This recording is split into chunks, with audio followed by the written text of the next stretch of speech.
It's Charter Local Edition. I'm Brad Pomerance. I'm glad you're with us. Our guest, Kari Verjil, she is the Registrar of Voters for Riverside County. Yes, another election is around the corner. Here's a sample ballot from Riverside. It is beautiful. Kari, thank you for joining us. We appreciate it. Election is June 5th. Let's talk about what's going on right now, this second week of May. What's happening? Well, what's happening this week, it is time for our vote-by-mail ballots to be mailed to our voters that are permanent vote-by-mail voters. I am one of them. Thank you. And the good news is, I would think, that a lot of people are permanent vote-by-mail voters, and as I understand it, most of them do return their ballots.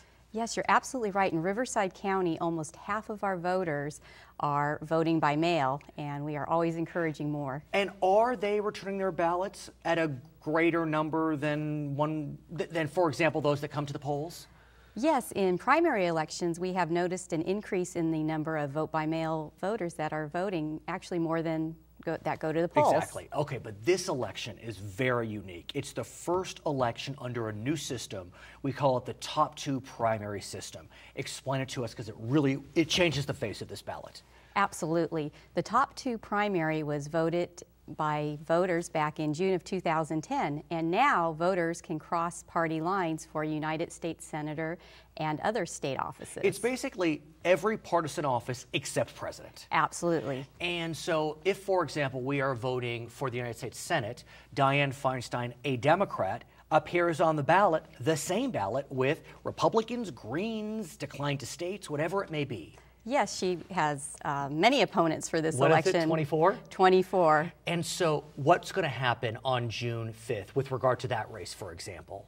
For that race, the top two vote getters will go to a runoff in November. Could be two Democrats, could be two Republicans. It's very different. It's not a Democrat versus a Republican versus a Green versus...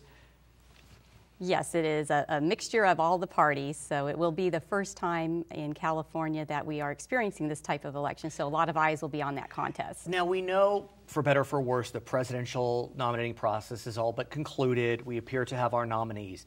But in Riverside County, for example, and in the city of Riverside, there are a lot of exciting elections. This is not a sit-at-home-and-not-vote election. You're absolutely right. We do have local contests on the ballot. City of Riverside has the mayoral race. That's big. Ron Loveridge retiring. First time we'll have an open mayor seat in, 20 years. Yes, we have the mayoral's race, along with two of our county supervisors in Riverside County are up for election. And then you look at state and federal races. You have United States Congress, State Senate, Assembly, judicial offices. There are two statewide initiatives, one dealing with term limits, one dealing with cigarette taxes. I mean, what I'm trying to say is there's a lot to vote on. There absolutely is. There really is a lot to vote on. Okay, so let's talk about how you will approach Election Day. As we know, there have been challenges in large counties, geographically, like Riverside, like San Bernardino. I mean, you go all the way to the Arizona border. So talk to me about that exciting night, June 5th, where you're going to start collecting the ballots and getting the results out quickly. Yes, election night is always exciting. And what we will be doing for this election, weather permitting, is we will have a helicopter shuttling in ballots from our farthest out area, which is out in the Blythe area. Right. We tried that for a local election, and we were pleased with the outcome. We're hoping to do that again, weather permitting.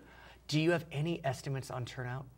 I do not at this time. It's going to be a little bit different for this election to estimate turnout because this primary election is being held in June versus the last time it was held on a different date. In March. And it was held in, I believe, February. It was a dual primary election. Kari, thank you so much for joining us. Don't forget, June 5th, California's presidential primary, a consolidated election, lots on the ballot. I'm Brad Pomerance. Back to HLN. Great news! Beginning May 28th, Charter Local Edition is moving from headline news to Charter's original programming channel 101 under the new title Charter California Edition. Tune in at the following times for longer, more in-depth interviews with our elected officials, educators, and community leaders. More content, better information. Learn more about our community, our state, and our future. Charter California Edition with Brad Pomerance. Stay current, California.